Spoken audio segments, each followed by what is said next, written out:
तो आज हम 2023 पिछले वर्ष जो 2023 में क्वेश्चन आया था उसे सॉल्व करेंगे। ठीक है, क्वेश्चन 41 से स्टार्ट है। दिया था संख्या जो 4 या अधिक अंकों की है और 8 से विभाज्य है यदि संख्या सम है, बी अंतिम अंक 8 से भाज्य है, सी अंतिम 2 अंक 8 से भाज्य है, डी अंतिम 3 अंक 8 से भाज्य है। ठीक है, तो विभाज्यता की जांच में आप लोगों को पढ़ाया गया है जब संख्या बड़ा होता है तो विभाज्यता की जांच से चेक करते हैं कौन किससे डिवाइड है। ठीक है, तो संख्या जब 4 या उससे अधिक अंकों की है, ठीक है, जैसे मैं कोई एग्जांपल लेता हूँ 2 4 0 8, ये 4 अंक है। अब ये 8 से विभाजित है कि नहीं यह मुझे पता करना है। तो वह पता करने के लिए आपको सिर्फ अंतिम 3 अंकों को लेना है और ये अंतिम 3 अंक 8 से विभाज्य है तो पूरा चारों अंक की संख्या भी 8 से भाज्य होगा या विभाज्य होगा। तो इस आधार पर ऑप्शन डी सही है। देखो ये तो सम बनेगा ही, लेकिन 2 अंकों का है तो भी सम बनेगा। लेकिन सही रूल क्या है 8 से भाज्य का कि यदि 4 से ज़्यादा अंक है, 4 है या 4 से ज़्यादा अंक है तो अंतिम 3 अंक को लेना है और 8 से विभाज्य करना है, भाग करना है। तो इस आधार पर ऑप्शन डी सही है। अंतिम 3 अंक 8 से भाज्य होगा तो पूरा संख्या भी 8 से भाज्य होगा। क्वेश्चन नंबर 42, 5 सेंटीमीटर को किलोमीटर में लिखते हैं। यहाँ बताना है कि 5 सेंटीमीटर इसको किलोमीटर के रूप में दिखाना है। ठीक है, तो कैसे दिखाओगे? तो पहली बात तो ये कि 1 किलोमीटर में से यहाँ पर सिर्फ 5 सेंटीमीटर की बात हो रहा है। तो 5 सेंटीमीटर उसका क्या है, सिर्फ हिस्सा है। ठीक है, जैसे एग्जाम्पल बताता हूँ, किसी व्यक्ति के पास 10 रुपया है, ठीक, उसने 2 रुपया खर्चा कर दिया, तो उसने जो खर्चा किया है वो 10 रुपये में से ही था कि नहीं? तो वो 2 रुपया को मुझे यदि दिखाना है हिस्सा के रूप में, भिन्न के रूप में, तो उसने जो जितना रुपया पकड़ा था उसको यहाँ लिखूँगा हर में और जितना खर्चा किया उसको ऊपर में। तो 10 रुपया में से यहाँ पर ये 2 क्या है, उसका हिस्सा है। आ रहा है समझ में?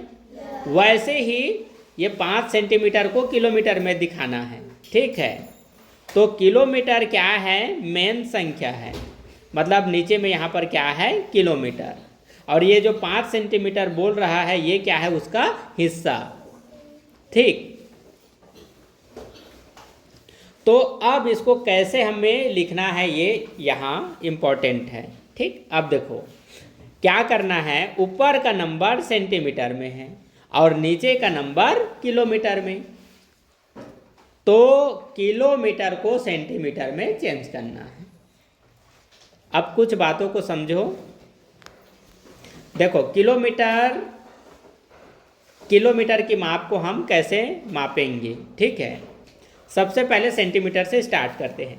जब ये centimetre 1 centimetre 2 centimetre 3 centimetre 4 centimetre ऐसे करते करते जब ये 100 सेंटीमीटर बनता है तो 100 सेंटीमीटर को नया नाम देते हैं 1 मीटर।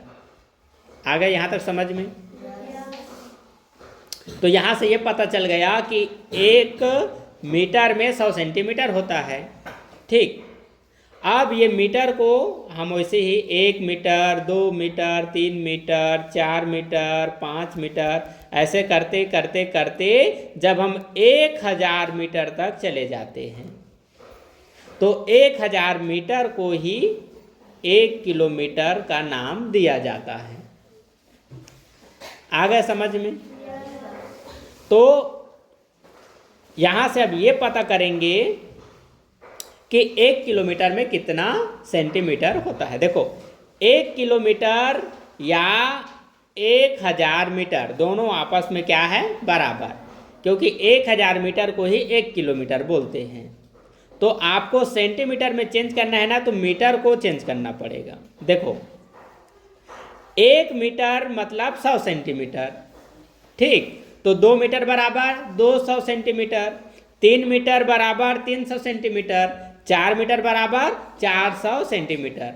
तो मीटर को सेंटीमीटर में चेंज करने के लिए क्या कर रहे हैं, 100 का मल्टीप्लाई कर रहे हैं। तो वैसे ही यहाँ पर 1000 मीटर है, इसको सेंटीमीटर में चेंज करना है तो 100 से क्या कर देंगे, मल्टीप्लाई। तो 100 से मल्टीप्लाई करेंगे तो टोटल हो गया 5 0, 1 2 3 4 5 और यहाँ से 1, तो ये 3 अंकों के बाद कॉमा, फिर 2 अंकों के बाद कॉमा, 1 लाख सेंटीमीटर। आ गया समझ में? तो किलोमीटर मतलब 1 किलोमीटर में कितना सेंटीमीटर हुआ, 1 लाख सेंटीमीटर। 1 लाख सेंटीमीटर। यहाँ तक आ गया समझ में? अब ऑप्शन देखो, दशमलव में पूछा है तो भिन्न को दशमलव में चेंज कर दो, भिन्न को दशमलव में, एकदम आसान है। या तो 1 लाख से उसमें डिवाइड करो, ज़्यादा टाइम लगेगा, या फिर दिमाग लगाओ, कम टाइम लगेगा। ये 5 पहला 0 की जगह में आ जाएगा, ठीक।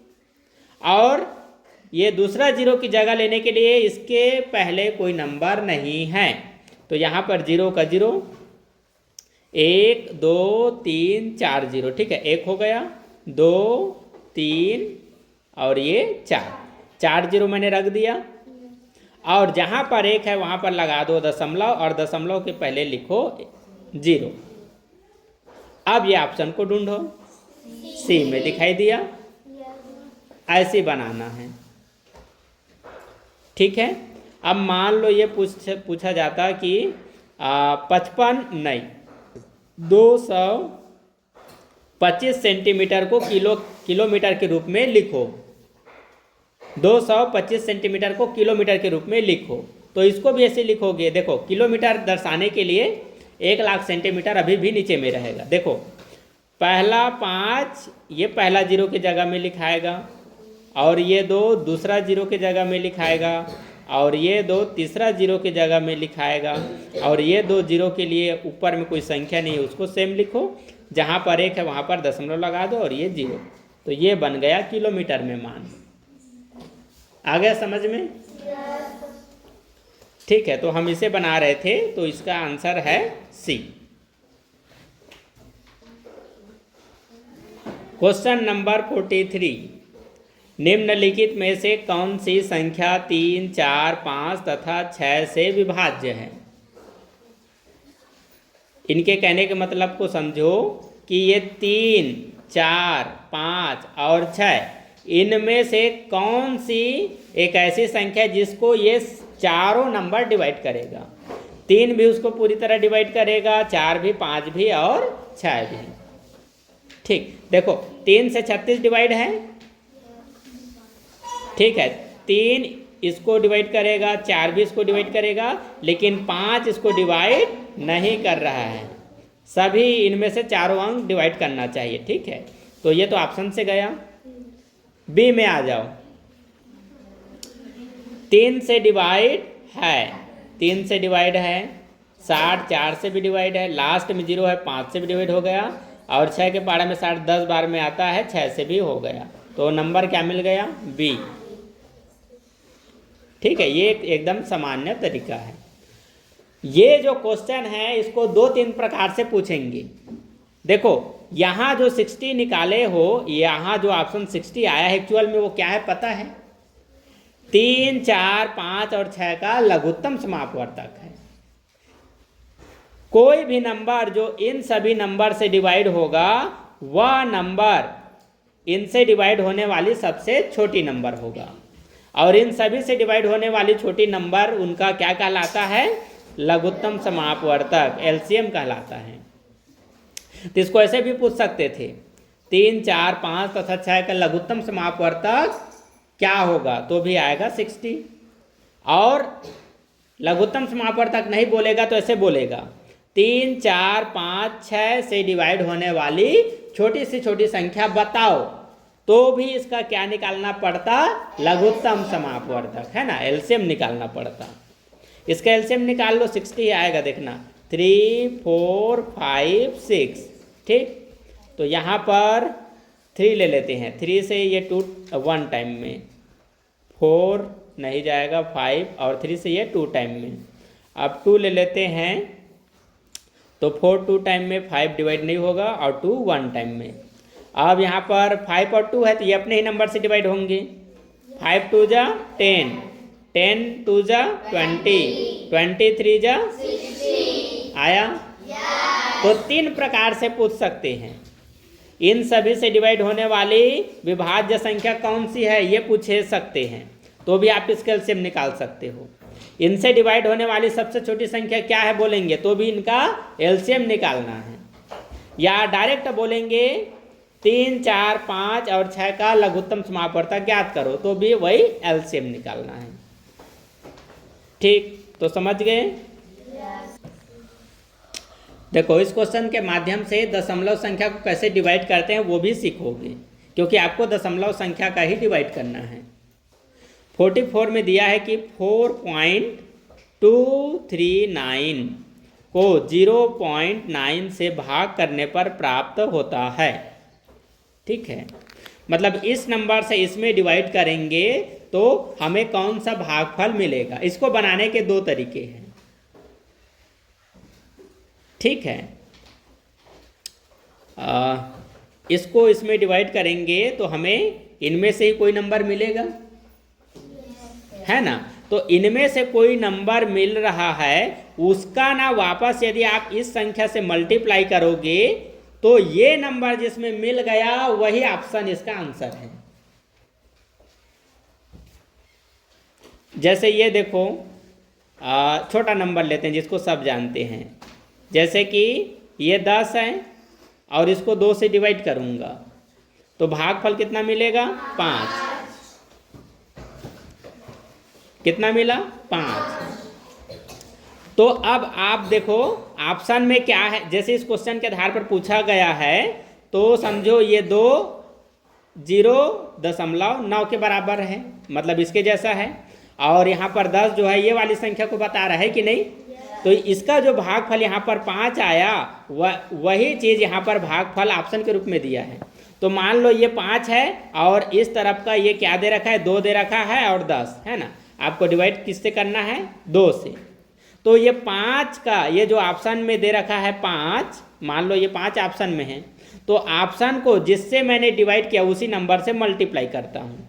तो मल्टीप्लाई करने पर 10 मिल गया। तो ये 5 ही ऑप्शन में, जिस ऑप्शन में 5 है वही ऑप्शन क्या हो जाएगा आंसर। तो वैसे भी कर सकते हो। ठीक है, पहला ऑप्शन को इससे मल्टीप्लाई करो, इसके जैसा आंसर आ गया तो ऑप्शन 1 ही आंसर है। नहीं आया तो ऑप्शन 2 लो बी को और इसके साथ मल्टीप्लाई करो, ये आ गया तो ऑप्शन बी आंसर है। आ गया समझ में। चलो अब हम डिवाइड करके ही आंसर लाएंगे। दिया है 4.239 डिवाइड 0.9। ठीक, तो देखो दशमलव वाले को कैसे सॉल्व करते हैं। इस तरफ दशमलव के बाद जितना अंक होगा उतना 0 इसके पीछे, और इस तरफ दशमलव के बाद जितना अंक है उतना 0 इसके पीछे रखते हैं। बस यही तरीका है। ठीक, तो यहाँ दशमलव के बाद 1 अंक है 1 0 यहाँ लिख देंगे, और यहाँ दशमलव के बाद 3 अंक है तो 3 0 इसके पीछे रख देंगे। तो 4.239 दशमलव हट जाएगा ना, यहाँ दशमलव के बाद 1 अंक है इसलिए 1 0 इसके पीछे लगेगा। अब जो डिवाइड है वो डिवाइड ही रहेगा। अब दशमलव के पहले 0 इसलिए वो हट जाएगा, 9 लिखोगे और यहाँ दशमलव के बाद 3 अंक है तो 3 0 इसके पीछे लगा दोगे। हो गया। यहाँ तक एकदम क्लियर समझ में आया है। Okay good. अब डिवाइड करो नॉर्मल जैसे नंबर को डिवाइड करते वैसे ही। 42390 डिवाइड 9000। ठीक है, 9 का टेबल पढ़ो और उसके पीछे में 30 रख दो तो 9000 का टेबल हो जाएगा। ठीक है, तो 9 से बड़ा नंबर ये 42 लेंगे, तो 9 5 जा 45 बड़ा हो गया, 9 4 जा 36 4 टाइम में, और पीछे में 3 जीरो रख देंगे। अब माइनस कर देंगे 0 9 3 और 12 में 6 घटा दो तो 6, ये 0 हो जाएगा, है कि नहीं। अब यहाँ पर क्या मिला 4, ठीक। इस नंबर से ये छोटा है कि नहीं, ये 9000 है, ये 6000 है, तो ये छोटा हुआ। तो इसको बड़ा करेंगे तो यहाँ एक 0 लगाएंगे और यहाँ पर एक दशमलव, यहाँ पर एक क्या लगाएंगे दशमलव। अब ऑप्शन देखो किसमें 4 के बाद दशमलव लगा है, एक बी में लगा है, ठीक, और किसी में नहीं लगा है, मतलब बी आने वाला है आंसर, बी आने वाला है आंसर। पता चलता है तो आगे मत बनाओ, टाइम भी वेस्ट होता है, टाइम की कमी है तो पता चल रहा है उसी को टिक लगा दो, उसमें तो गोला भरना रहता है ना। लेकिन अभी हम पूरा बनाएंगे क्योंकि हम सीख रहे हैं। ओके, अब यहाँ पर आपको ये भी झंझट नहीं है कि कितने बार पढ़ना है, दशमलव के बाद 7 है, मतलब 9 का टेबल 7 बार पढ़ना है, ठीक है। तो 9 सत्ते 63, यहाँ पर पीछे में 3 जीरो, तो ये 9000 का पारा हो गया 7 बार। माइनस करो तो 0 0 9, इधर 0 हो जाएगा, फिर एक 0 बढ़ाएंगे, 9000 आ गया। इसके टेबल में यही नंबर एक बार में, आंसर मिल गया। ओके, तो ये ऑप्शन में मिला है बी, ठीक। तो अब ये बी वाला का मल्टीप्लाई आप यदि 0.9 से करोगे ना तो आपको ये मिलेगा भाज्य नंबर।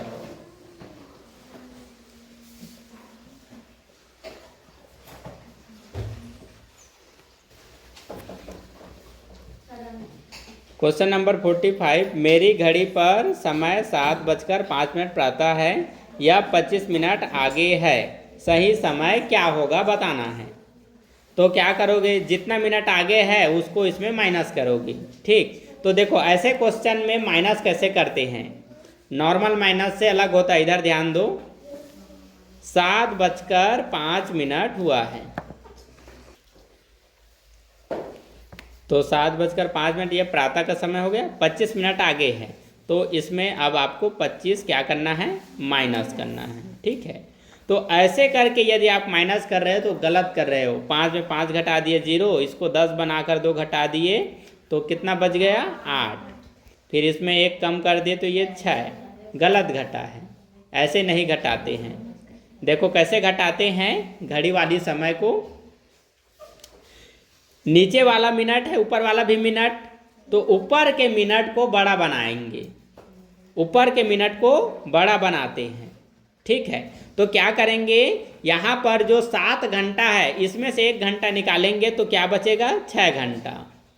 इसका 1 घंटा में कितना मिनट होता है ना, 7 में से जो हमने 1 घंटा निकाला है उसमें कितना मिनट होगा 60 मिनट, तो उसी 60 मिनट को इस मिनट से जोड़ना है। कितना मिनट हुआ टोटल 65, तो यहाँ लिखना है 65। अब नीचे में 25 का 25 लिखकर माइनस करो, तो ये 0, यहाँ पर 4 और यहाँ पर 6, 6:40 सही समय है।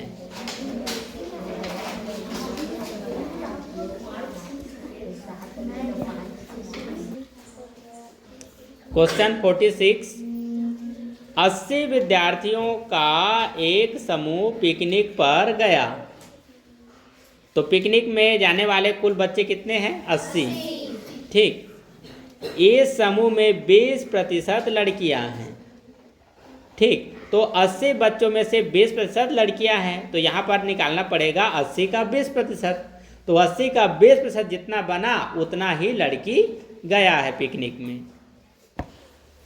तथा शेष लड़के हैं, तो लड़की लोगों की संख्या जो मिलेगा उसे 80 में घटा दो तो शेष लड़के हो जाएंगे। अब क्वेश्चन भी क्या पूछा है, इसमें कितनी और लड़कियां सम्मिलित की जाए कि समूह में लड़के 70% हो जाए, ठीक है। क्वेश्चन बहुत घुमाया है, समझो। पिकनिक पर जाने वाले कुल बच्चों की संख्या है 80, ठीक, और 20% लड़की है, तो 80 का 20% कितना होता है? का मतलब मल्टीप्लाई, और ये 20% का क्या होगा? बटा 100। तो 1 0 से 1 0 कैंसिल, फिर 1 0 से 1 0 कैंसिल, नीचे में 1 बच गया, छोड़ो, 8 दूनी 16, मतलब 16 लड़की गए हैं। कुल 80 बच्चों में से 16 लड़की है, ठीक है। तो लड़के लोग कितने गए बताओ? 64, ठीक, ओके। तो देखो ये जो 16 लड़की है ये प्रतिशत में कितना है? 20 है, ठीक। तो यहाँ पर ये जानो कि लड़के लोग कितने हो गए? 80 में से 16 लड़की है, तो कितने बच गए बताओ? 64, मतलब 64 कितने हैं? लड़के। अब ये बताओ यदि लड़की लोग 20% है तो ये 64 जो लड़के हैं वो कितना प्रतिशत होगा? 80% होगा। कितना होगा? 80%, क्योंकि कोई भी संख्या देखो यहाँ 80 बच्चे गए हैं तो प्रतिशत में उसको माना जाएगा 100। कितना माना जाएगा? 100। तो 100 में से 20% लड़की लोग है, तो बचे हुए जो 64 लड़के हैं वह कितना हो जाएंगे? 80%।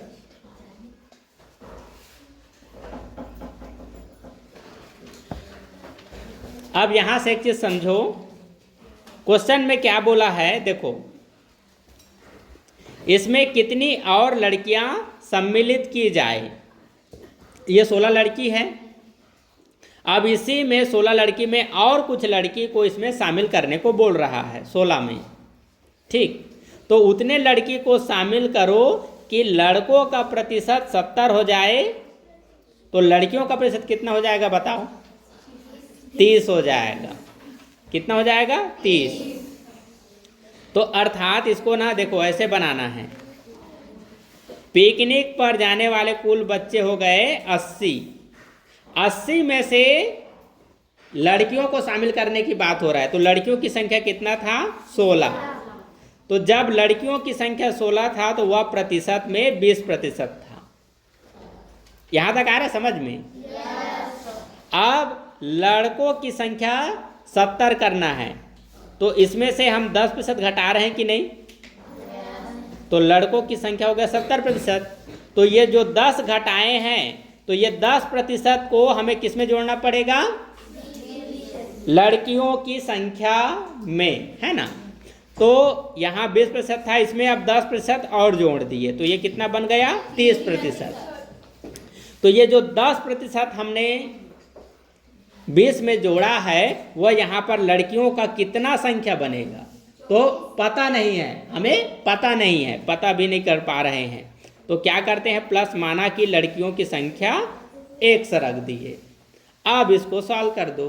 30% को और क्या लिख सकते हो?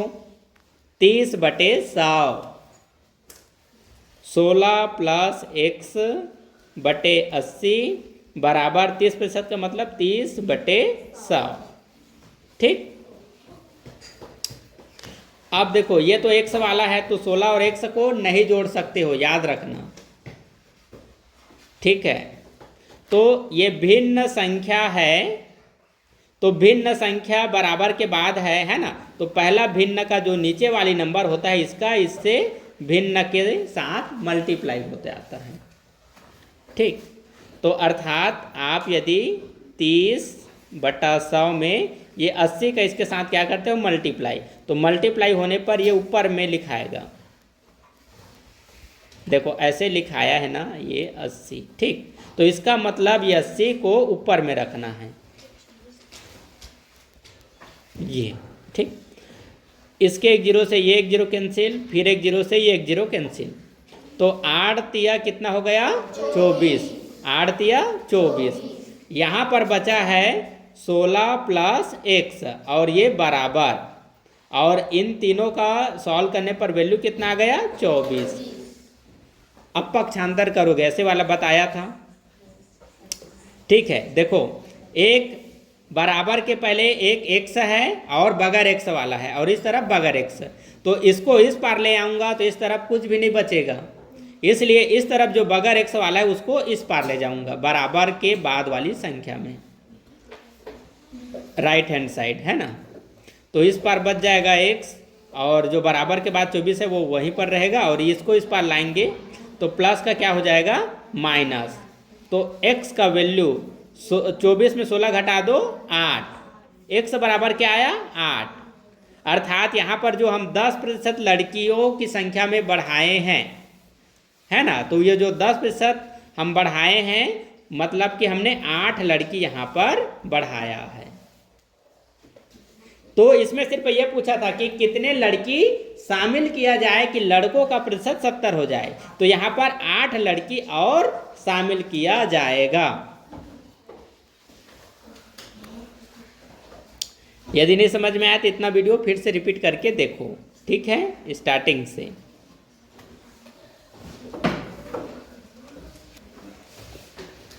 क्वेश्चन नंबर 47, 1250 मीटर लंबी एक रेलगाड़ी 2 मिनट में 1 किलोमीटर की दूरी तय करती है।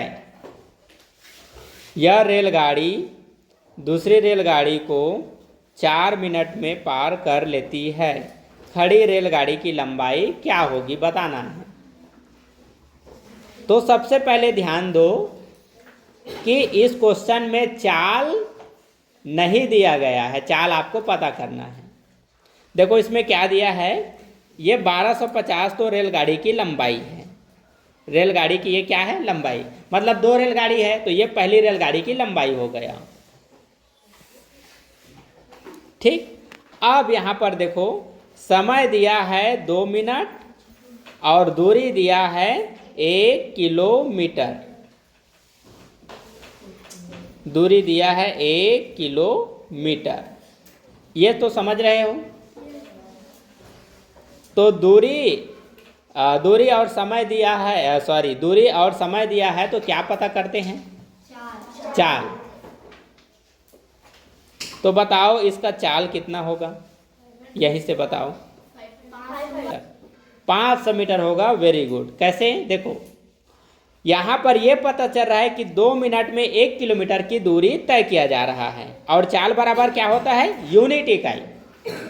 इसके द्वारा जो 1 मिनट में जितना दूरी तय किया जाएगा उसी को हम उस गाड़ी का क्या मानेंगे, चाल। तो 2 मिनट में 1 किलोमीटर, तो 1 मिनट में 1 किलोमीटर का हाफ कितना होगा बताओ, 500 मीटर। 1 किलोमीटर मतलब 1000 मीटर, तो 1000 मीटर का हाफ कितना हो जाएगा, 500 मीटर। तो ये है गाड़ी का चाल। तो गाड़ी की चाल को कैसे लिखते हैं, 500 मीटर प्रति मिनट। चाल मिल गया। देखो अब यहां से बनाना एकदम आसान है। 1 मिनट में चलता है 500 मीटर। अब गाड़ी कितना मिनट चला है बताओ, दूसरी रेलगाड़ी को 5 मिनट में पार कर लेती है, मतलब 4 मिनट में पार कर लेती है। तो कितना समय चला बताओ, 4 मिनट तक। 1 मिनट में 500 मीटर, 2 मिनट में 1000 मीटर, तो 4 मिनट तक वह चल रहा है। तो 4 गुणा 500 करो, टोटल कितना चला, 2000 मीटर।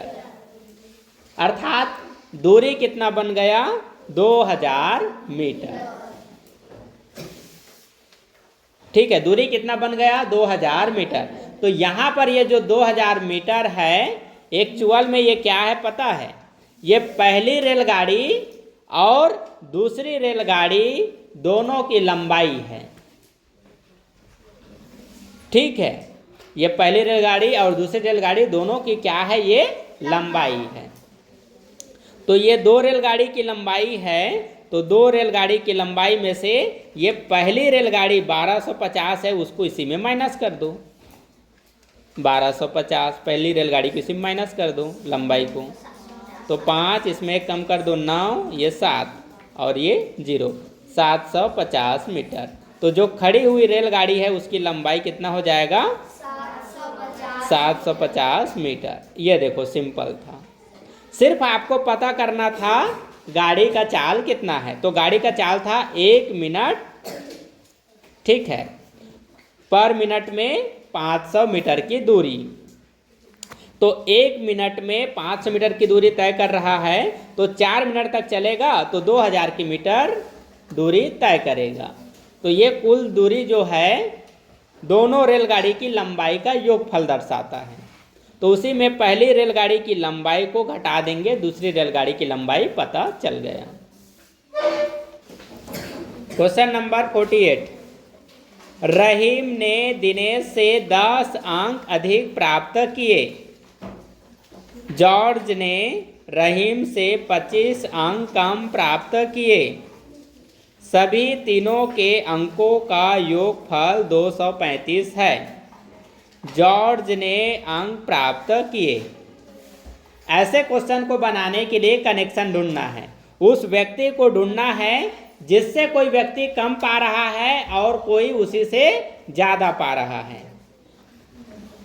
तो यहां पर कनेक्शन को ढूंढना है कि देखो यहां पर 10 अंक अधिक प्राप्त किया जा रहा है किसी व्यक्ति के द्वारा। तो 10 अंक अधिक प्राप्त करने वाला व्यक्ति कौन है, रहीम है कि दिनेश है? बताओ। गलत, हाँ रहीम है। कौन है? रहीम। देखो बोलने के तरीका को समझना। देखो रहीम ने पाया है दिनेश से 10 अंक अधिक, तो 10 अंक अधिक पाने वाला कौन है? रहीम। ओके, तो जब तक दिनेश का नंबर पता नहीं चलेगा रहीम का नंबर नहीं बता सकते हो। मान लो रहीम ने पाया 5 नंबर, तो 5 में 10 जोड़ दोगे तो रहीम का नंबर हो गया, क्योंकि इसने उससे 10 अधिक पाया है। तो रहीम का नंबर बता पाओगे क्या जब तक दिनेश का नंबर पता ना हो? नहीं। तो कनेक्शन को जोड़ने वाला व्यक्ति कौन हुआ यहां पर? दिनेश। ठीक, आप समझो यहां पर 3 व्यक्ति है, रहीम, दिनेश और जॉर्ज। ठीक, रहीम, दिनेश और जॉर्ज। ठीक है, जे लिखते हैं, चलो ये मिस्टेक हो सकता है। तो रहीम, दिनेश और जॉर्ज, ये 3 व्यक्ति हो गए। अब तीनों ने कितना कितना नंबर पाया वो तो पता नहीं, लेकिन तीनों के नंबर को जोड़ोगे तो 235 आएगा योगफल, ये भी बता दिया है। देखो कैसे बनाते हैं। उस व्यक्ति को पता कर लिए है ना, जिससे कनेक्शन जोड़ा जा रहा है, वो कौन है? दिनेश। तो उस व्यक्ति के नंबर को मानना है x। क्या मानना है? x। ठीक, अब रहीम दिनेश से 10 अंक अधिक प्राप्त किया। दिनेश से कितना अंक अधिक प्राप्त किया? 10। तो पहले दिनेश के नंबर को लिखना है ना, क्योंकि दिनेश से बोला है। तो दिनेश 10 हो गया और ये 10 अधिक पा रहा है तो इसमें प्लस 10 कर दो, तो रहीम का नंबर हो गया। अब जॉर्ज, जॉर्ज के लिए क्या बोला है? जॉर्ज ने रहीम से 25 अंक कम प्राप्त किया है। यह 25 अंक कम प्राप्त किया है किससे बताओ? रहीम से। तो सबसे पहले रहीम के नंबर को लिखना पड़ेगा। रहीम से 25 कम प्राप्त किया है, तो रहीम का नंबर है x + 10। अब 25 अंक कम प्राप्त किया तो माइनस क्या कर दोगे? 25। ठीक, अब ये नंबर ये नंबर ये नंबर तीनों नंबर को जोड़ दोगे तो कितना बनेगा बोला है? योगफल 235। तो बराबर लिखो 235। यहां तक समझ में आ गया? तो 235 कैसे मिला है? जोड़ने पर, इसलिए यहां पर क्या रखेंगे? प्लस का चिन्ह। ठीक, तो देखो यहां पर x, यहां पर x, यहां पर x, कुल कितने x हो गए? 3। तो ये इसको लिखेंगे 3x। ठीक, अब यहां से 10 और यहां से 10, तो टोटल कितना हो गया? 20। ठीक, तो यहां पर लिखेंगे +20 और यहां पर क्या बच गया? -25 बराबर 235। ये आ गए यहां तक समझ में?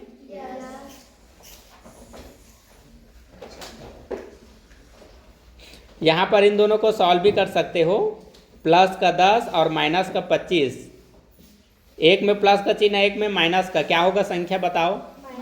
माइनस होगा, घटेगा। और जो चिन्ह बड़ा है उसी का नंबर को मतलब उस नंबर के सामने बड़ा वाले जो चिन्ह है उसी को लिखना है। ठीक है, तो यहाँ पर 25 बड़ा है तो उसका चिन्ह क्या है? माइनस। तो 25 में 10 घटा दो, 15। वैसे करके भी बना सकते थे। तो यहाँ पर हमने नहीं घटाया तो अब इन दोनों को घटाना पड़ेगा। ठीक है, यहाँ से 3x प्लस माइनस 25 में प्लस 20 को घटा दो, कितना बचेगा? -5 है ना, तो ये प्लस हट जाएगा, -5 बराबर 235। अब देखो बराबर के बाद फिर पक्षांतर करोगे, इसको इस पार ले आऊँगा तो इस पार खाली हो जाएगा, इसलिए इस पार के उस नंबर को लो जिसमें x नहीं है। तो कौन सा है? -5। 3x लेफ्ट हैंड साइड रुक जाएगा और -5 राइट हैंड साइड, तो माइनस क्या बन जाएगा? प्लस। तो इसको जोड़ देंगे, कितना आ जाएगा? 240 बन जाएगा। 35 में 5 जोड़ दो, 40 है ना, 240। अब ये x की वैल्यू निकालेंगे तो x यहीं रुक जाएगा और इसका गुणांक नीचे 3 आकर 240 को डिवाइड करेगा। तो 24 आएगा 8 बार में, 0 को 0 लिख दो। x का वैल्यू क्या आया? 80। x का वैल्यू क्या आया? 80। अब आपका क्वेश्चन बन गया है। देखो जहां पर x है वहां पर लिखो 80, तो x यहाँ पर है। ठीक है, चलो x की जगह हम क्या लिखेंगे? 80। तो x हम किसको माने थे? दिनेश। दिनेश को मिला 80। उसके बाद यहाँ पर हमने लिया था रहीम को। रहीम का नंबर दिनेश से 10 अधिक था, तो 80 प्लस क्या लिखेंगे? 10। तो कुल कितना नंबर हो गया? 90। तो 90 नंबर कौन पाया? रहीम। अब आता है जॉर्ज की बारी। तो रहीम से 25 अंक कम पाया था। रहीम कितना पाया है बताओ? 90। 90 में 25 माइनस करो, कितना बना? 70। कितना बना? तो 90 - 25 बराबर 65। ये किसका नंबर है? जॉर्ज का। तो दिनेश 80 पाया, रहीम 90 पाया, जॉर्ज 65 पाया। उसमें जॉर्ज का नंबर पूछा था इसलिए 65 को बताओगे। रहीम का नंबर पूछेगा तो 90 बताओगे, दिनेश का नंबर पूछेगा तो 80। अब ये सही है कि नहीं ये भी पता कर सकते हो। तीनों के नंबर को जोड़ोगे तो कितना आएगा बताओ? 235। चलो जोड़ कर भी देखते हैं।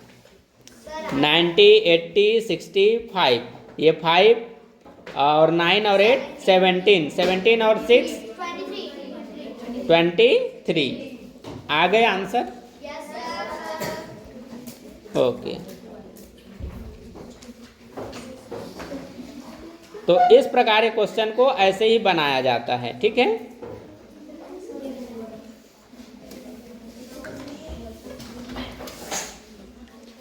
Question number 49।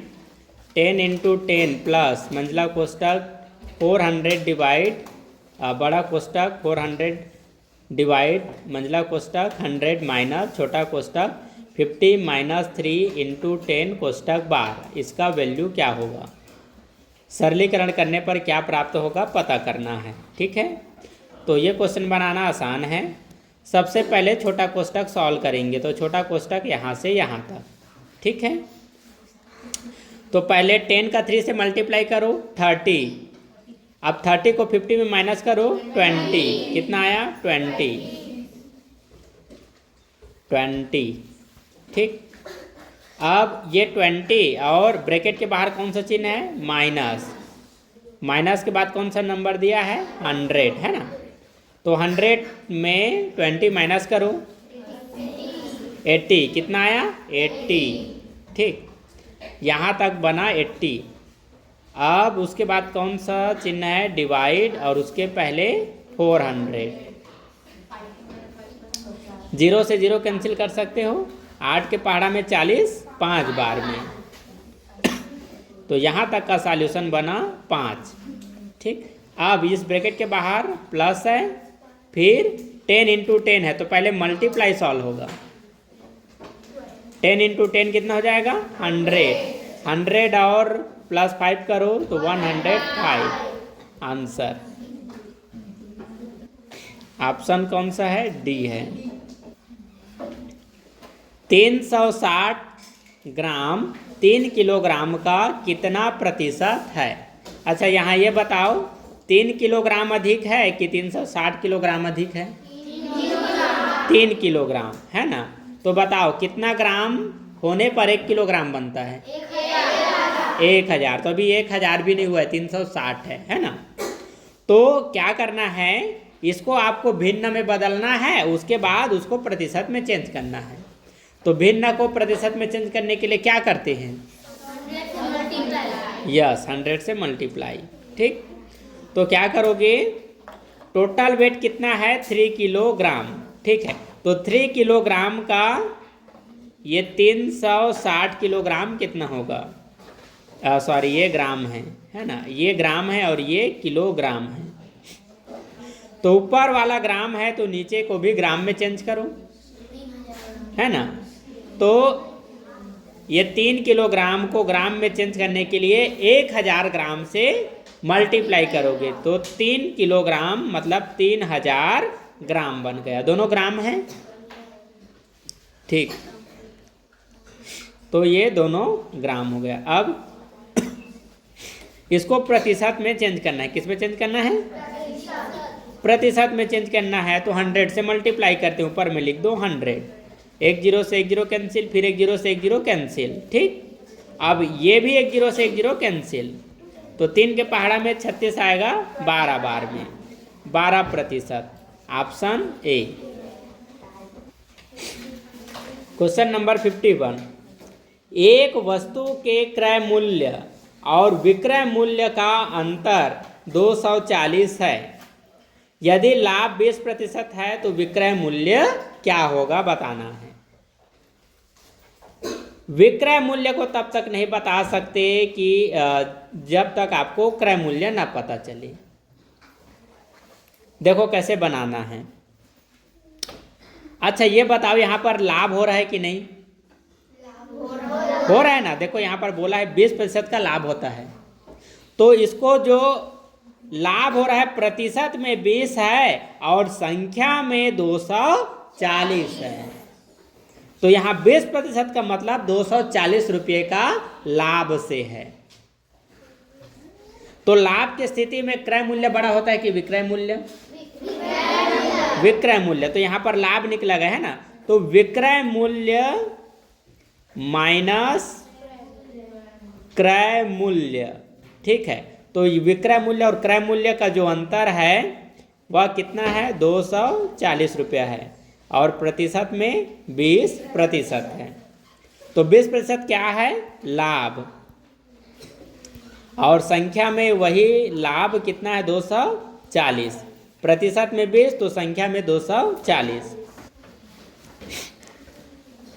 तो इस क्वेश्चन में देखो, यदि यहाँ पर ये जो लाभ मिल रहा है 240 रुपया, इसको नहीं देकर क्रय मूल्य की वैल्यू को पहले से दे दिया रहता है ना, और ये नहीं दिया रहता, तो विक्रय मूल्य का फार्मूला लगाकर आप इसका आंसर निकाल सकते थे। लेकिन क्रय मूल्य न देकर लाभ को प्रतिशत के रूप में भी दे दिया और रुपया के भी रूप में दे दिया। तो ऐसे क्वेश्चंस को प्रतिशत लाभ के फार्मूले से ही बनाया जाएगा। तो यहाँ पर देखो प्रतिशत लाभ बराबर 20% दिया है, बट उसी को यदि हम फार्मूला में लिखें,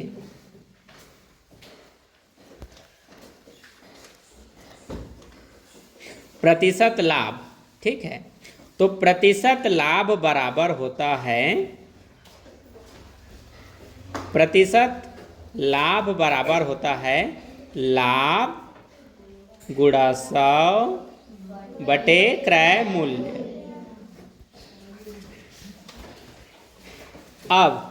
अब इधर ध्यान दो, ये दिए हुए क्वेश्चन में हमें लाभ मिला है कि नहीं? लाभ की वैल्यू मिला है, देखो 240 है कि नहीं, और 100 हमें ऐसे मिल गया। प्रतिशत लाभ तो प्रतिशत लाभ कितना दे रखा है, 20%। कितना दे रखा है, 20%। ठीक, तो प्रतिशत लाभ के जगह अभी हमें क्या पता करना पड़ेगा, सबसे पहले क्रय मूल्य। तो क्रय मूल्य को प्रतिशत लाभ की जगह रख दो तो प्रतिशत लाभ इसकी जगह आ जाएगा, लाभ गुणा 100। ठीक, तो क्रय मूल्य को यहां ले आए तो प्रतिशत लाभ यहां आ जाएगा। ठीक, तो बताओ प्रतिशत लाभ कितना दे रखा है, 20, और लाभ कितना दे रखा है, 240। तो देखो यहां से क्रय मूल्य निकल गया, 1 0 से 1 0 कैंसिल। ठीक, और 2 के पहाड़ा में 10 आ जाएगा 5 बार में। ठीक, तो 240 गुणा 5। ठीक, 0 बार 20 हासिल 2, ये 10 2 12, 5 के पहाड़ा 2 बार 10 और 2 12, 1200 आया। ये क्या है, क्रय मूल्य है। अब क्रय मूल्य पता चल गया। तो क्रय मूल्य मतलब क्या होता है, खरीदी हुई मूल्य। तो इतना में खरीदा है, तो जितना में खरीदा है उतना में बेचेगा क्या, नहीं। तो कितना में बेचेगा, वह 240 का लाभ प्राप्त करता है। तो जितना खरीदा है ना, उस पर वह 240 रुपया लाभ प्राप्त करेगा, तो उतना ही रुपया इसमें जोड़ देते हैं, 240 रुपया इसमें जोड़ दो।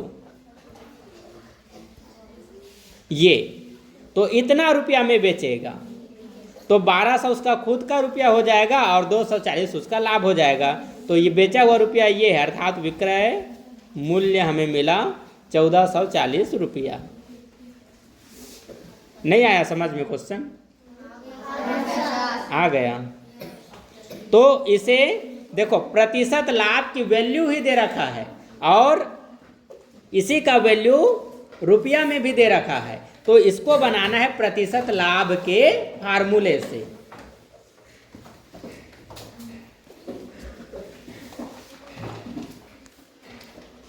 क्वेश्चन नंबर 52, एक पानी की टंकी की लंबाई, चौड़ाई और ऊंचाई क्रमशः 11 मीटर, 10 मीटर और 9 मीटर है।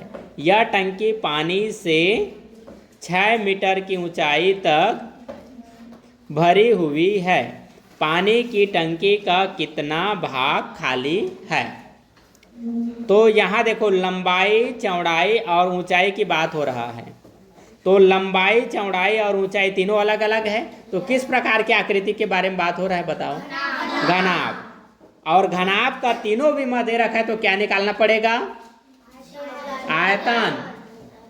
क्या निकालेंगे, आयतन। तो घनाभ का आयतन बराबर क्या होता है, लंबाई गुणा चौड़ाई गुणा ऊंचाई।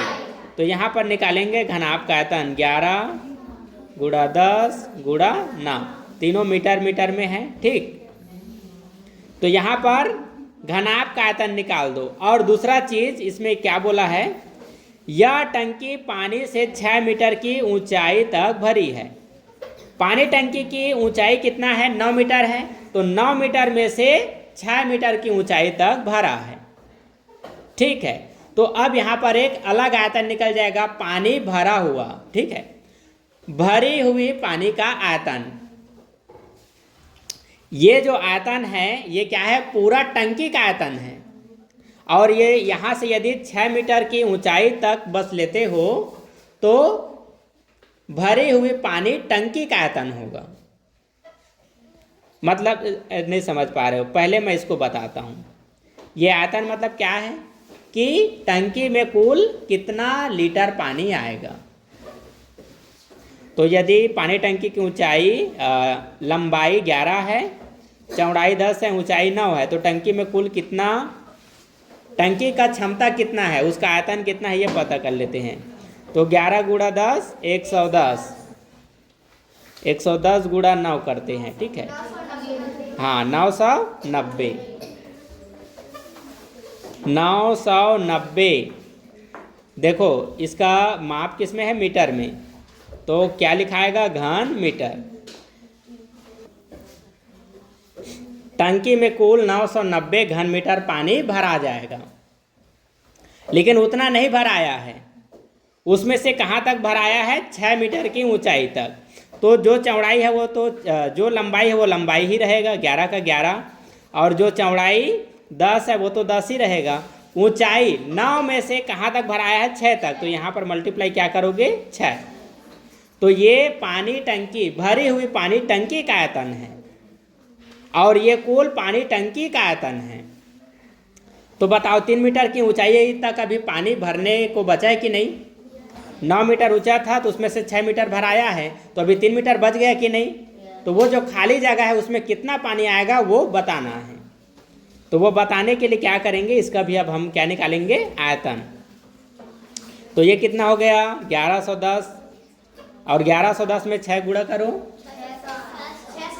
660, ये घन मीटर।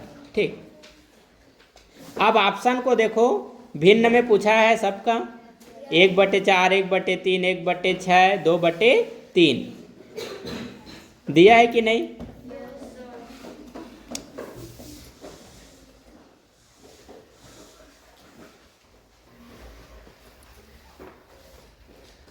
तो यहाँ से हम ये समझ गए कि उस पानी टंकी में कुल 990 घन मीटर पानी भराएगा, लेकिन इतना अभी नहीं भरा है। कितना भराया है, 660 घन मीटर भराया है। तो और जगह बच रहा है कि नहीं, बच रहा है ना, 3 मीटर की ऊंचाई का और पानी वाला जगह बच रहा है। तो कितना घन मीटर पानी भराने के लिए जगह बचा है वो यहाँ पर निकालना पड़ेगा। तो क्या करना पड़ेगा, 990 में जितना भराया है उसको माइनस करना पड़ेगा 660 को। तो 0 यहाँ से 3,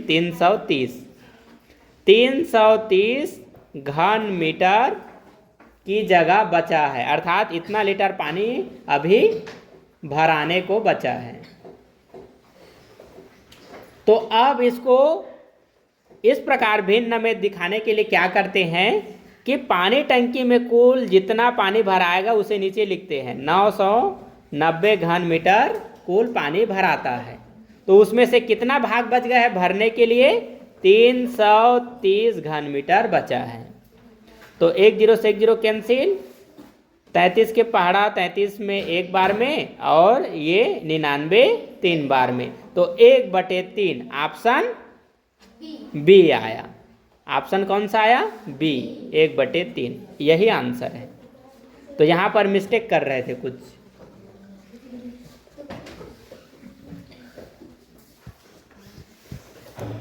एक हॉल के फर्श जिसकी विमाएँ 12 मीटर गुणा 10 मीटर है को पूरी तरह से ढकने के लिए विमाएँ 10 सेंटीमीटर गुणा 8 सेंटीमीटर की कितनी आयताकार टाइलें चाहिए। ठीक है, एक हॉल है, ये हॉल का समझो फर्श है। ठीक है, तो इसमें आपको एक ऐसे आयताकार क्या लगाना है, टाइल्स लगाना है। यहाँ लगाए, यहाँ लगाए, तो ऐसे कितने टाइल्स लगाकर इसको हम भर सकते हैं। तो टाइल्स का भी साइज दिया है, तो क्या करेंगे, यहाँ से हम निकालेंगे ये फर्श का क्षेत्रफल, और यहाँ पर ये जो एक टाइल्स का साइज दे रखा है इसका भी क्या निकालेंगे, क्षेत्रफल। क्योंकि 2 विमा दे रखा है, लंबाई और चौड़ाई, लंबाई और चौड़ाई। तो यहाँ पर क्या ध्यान रखना है, हाँ ये ध्यान रखना है कि जो हॉल का फर्श है वह मीटर में है, और टाइल्स का जो साइज है वह सेंटीमीटर में है। तो क्या करेंगे, मीटर को सेंटीमीटर में चेंज करेंगे। 12 मीटर में कितना सेंटीमीटर हो जाएगा, 1200, 100 से मल्टीप्लाई कर देंगे तो, और 100 से 10 में मल्टीप्लाई करो 1000 सेंटीमीटर। अब ये सेंटीमीटर का सेंटीमीटर नीचे में और 8 का 8 नीचे। ठीक, लास्ट में 3 0 होने पर 8 से डिवाइड होता है। ठीक, तो 1000 8 से डिवाइड है। तो अब वैसे कर लो, 1 0 से 1 0 यहाँ कैंसिल कर लो, तो यहाँ पर बच गया 120। ठीक, 8 इसको कितने बार में डिवाइड करेगा 1000 को? 8 एकम 8, चलो डिवाइड कर लेते हैं। 8 एकम 8, एक बार 10 में 8 घटा दो 2, यहाँ से 0 नीचे, और 8 दूनी 16, माइनस करने पर 4, और यहाँ से 0, 8 पंचे 40, 125 आ रहा है। ठीक है, 125। अब इन दोनों का मल्टीप्लाई करो, 12 का पहाड़ा पढ़ लेते हैं। 12 पंचे हो जाएगा 60, 0 आएगा, 0 हासिल 6। ठीक है, और 12 दूनी 24, 24 और 6 30, हासिल 3। 12 एकम 12 और 3 15, और ये पीछे में 1 0 है तो 1 0 बढ़ा दिए, 15,000। कितने टाइल्स लगेंगे? Option B. क्वेश्चन नंबर 54, यदि एक विक्रेता एक कुर्सी को 15% लाभ के स्थान पर 8% लाभ पर बेचता है तो उसे 56 रुपये कम मिलते हैं। कुर्सी का क्रय मूल्य है। देखो, वो दुकानदार 15% लाभ में बेचने के जगह 8% का लाभ 8% के लाभ पर बेचता है। तो 15 से वो 8 आ गया, तो कितना प्रतिशत का उसने कम कर दिया बताओ? 7%।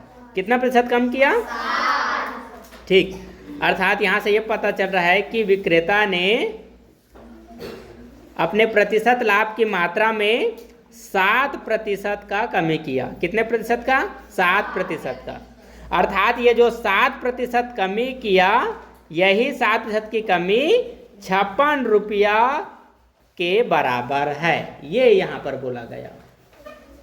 उसने 15% की लाभ को 8% पर जब बेचा तो उसे 56 रुपया कम मिला, अर्थात 7% की कमी पर उसे 56 रुपये का कमी करना पड़ रहा है। 7% कम किया मतलब कितना रुपया कमी किया? 56 रुपया। तो अब सोचो, यदि वह 1% कम करता है तो कितना रुपया कम करा? तो 7 से इसमें डिवाइड कर दो, कितना आया? 8। 7% मतलब 56 रुपया, तो 1% मतलब 8 रुपया। अर्थात 1% वह कम करता है तो 8 रुपया कम पाता है, 2% कम करता है तो 16 रुपया। इसी प्रकार 7% कम किया मतलब 56 रुपया कम ही पाया। ओके, अब यहां से बताओ कि यहां पर क्रय मूल्य पूछ रहा है ना? तो क्रय मूल्य प्रतिशत के वैल्यू में वो कितना कहलाएगा?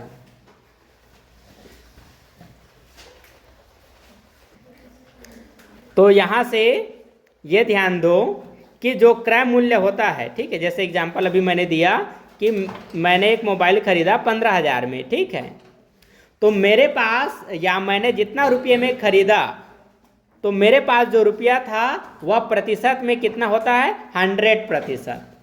प्रतिशत में हम उसको कितना मानते हैं? 100%। तो 1% का मतलब 8 रुपया, तो 100% का मतलब कितना हो जाएगा? तो 100 से इससे मल्टीप्लाई कर दो, कितना आया? 100% का वैल्यू 800। तो यही 800 क्या है? क्रय मूल्य। 800 क्या है? क्रय मूल्य। और यहाँ पर क्रय मूल्य ही पूछा गया है, क्रय मूल्य है, तो ये ऑप्शन बी। 55, एक मालगाड़ी जिसकी लंबाई 1 किलोमीटर है, रेलगाड़ी की लंबाई कितना है? 1 किलोमीटर, और रेलगाड़ी का चाल दिया है 45 किलोमीटर प्रति घंटा। इसका मतलब है कि रेलगाड़ी 1 घंटा में 45 किलोमीटर की दूरी तय करता है। ठीक, अर्थात 45 किलोमीटर प्रति घंटा की चाल से चल रही है। इस मालगाड़ी को 2 किलोमीटर लंबी सुरंग से निकलने में कितना समय लगेगा। ये देखो सुरंग शब्द आया है। अब बताओ, ये फार्मूला बताया था, रेलगाड़ी द्वारा किसी सुरंग को पार करने में लगा समय का फार्मूला क्या होता है।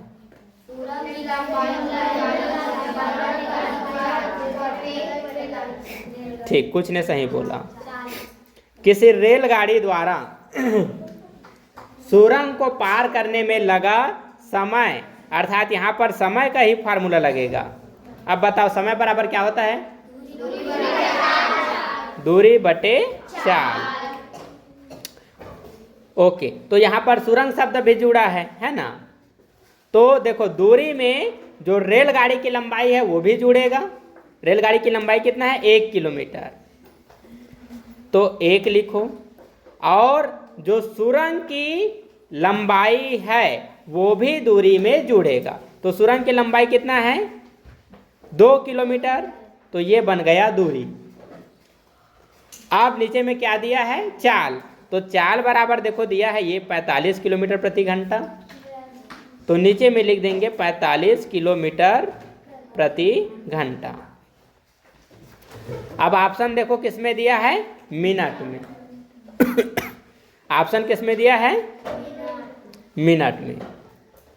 ठीक है, तो पहले इसी को चेंज करते हैं। देखो यहाँ की जो दूरी है वह किलोमीटर में है और ऊपर भी किलोमीटर में, तो यहाँ पर कुछ चेंजेस करने की जरूरत नहीं है। 1 और 2 को जोड़ो 3, 1 और 2 को जोड़ो 3।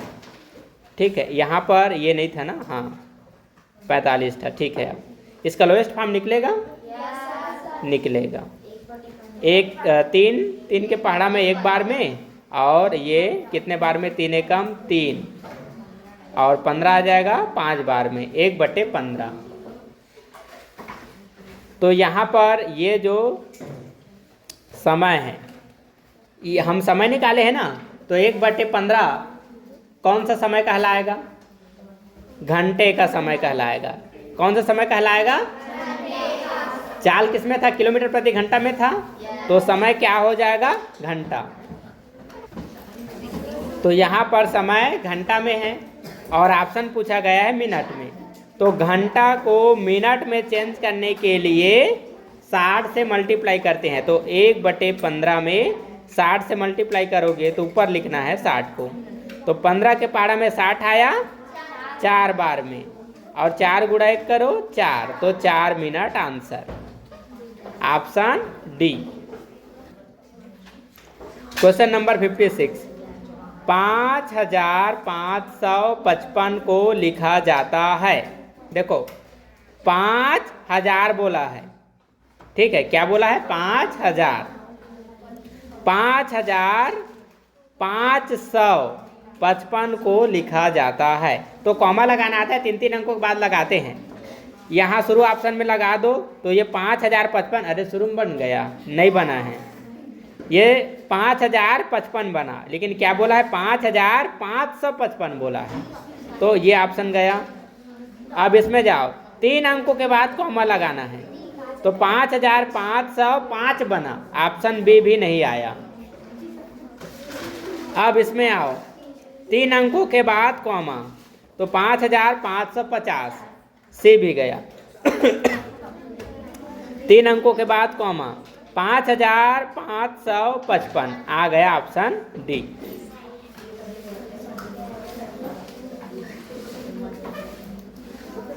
इसमें आ जाओ 57, सभी अंकों 9, 7, 0 तथा 4 का प्रयोग कर 4 अंक की बड़ी सी बड़ी संख्या तथा छोटी सी छोटी संख्या का अंतर बताना है। ठीक है, इन चारों अंकों की सहायता से बनने वाली बड़ी संख्या, तो बड़ी संख्या को बड़े अंक को पहले लिख देंगे, बड़ी संख्या बन जाएगा 9740, 4 अंकों की, इन अंकों की सहायता से बनने वाली बड़ी संख्या। आप छोटी संख्या बनाओगे तो 0 को शुरू में नहीं लिखते हैं, 4 पहले लिखोगे फिर 0 को। ठीक, अब इसके बाद फिर छोटा कौन है, 7, फिर 9।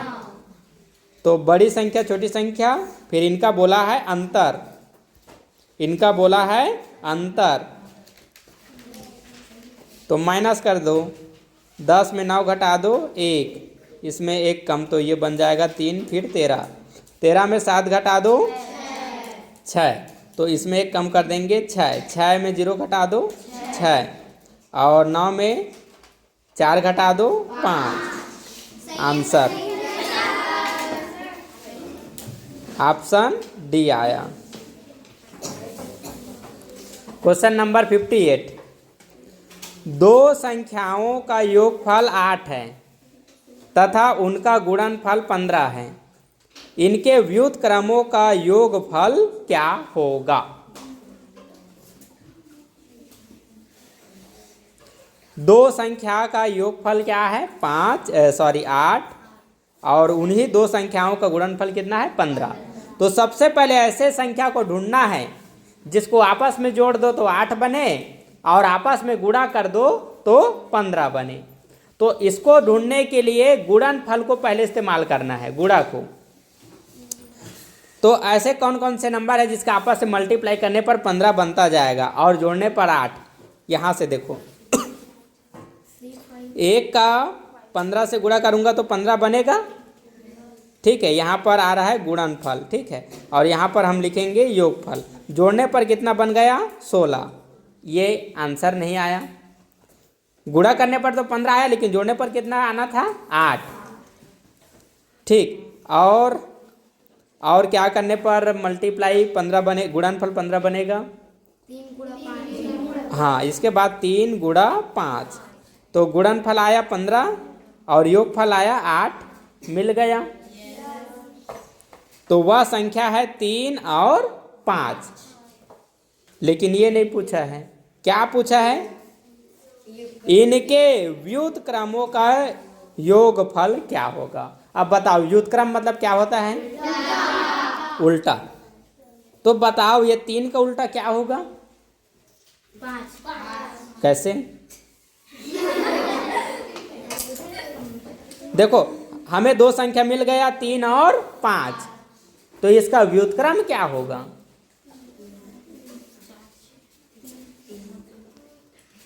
हाँ, ऐसे इस 3 और 5 को देखकर नहीं बता सकते हो।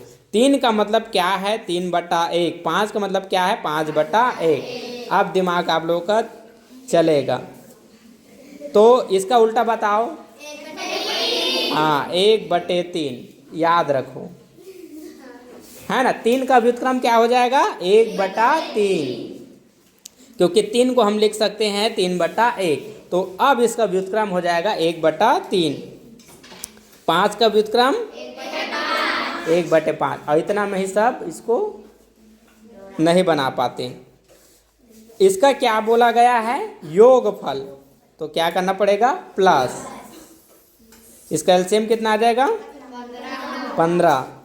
3 से इसमें भाग करो, 5 गुणा 1 करो 5, प्लस 5 के पारा में 15, और 3 का 1 से गुणा 3, तो 8/15। ऑप्शन में ढूंढो, 1 में है। आ गया आंसर हमारा? ओके, ये वाला क्वेश्चन।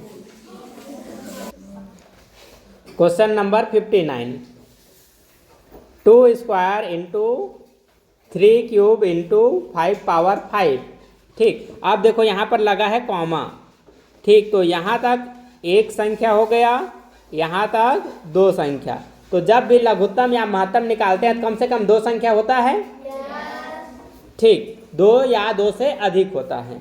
तो यहाँ पर 2 संख्या मिल गया और तथा करके यहाँ पर एक संख्या और मिल गया, तो 3 संख्या है। तो ये 3 संख्याओं का निकालना है महत्तम समापवर्तक। अब महत्तम समापवर्तक देखो कैसे निकालते हैं, ठीक।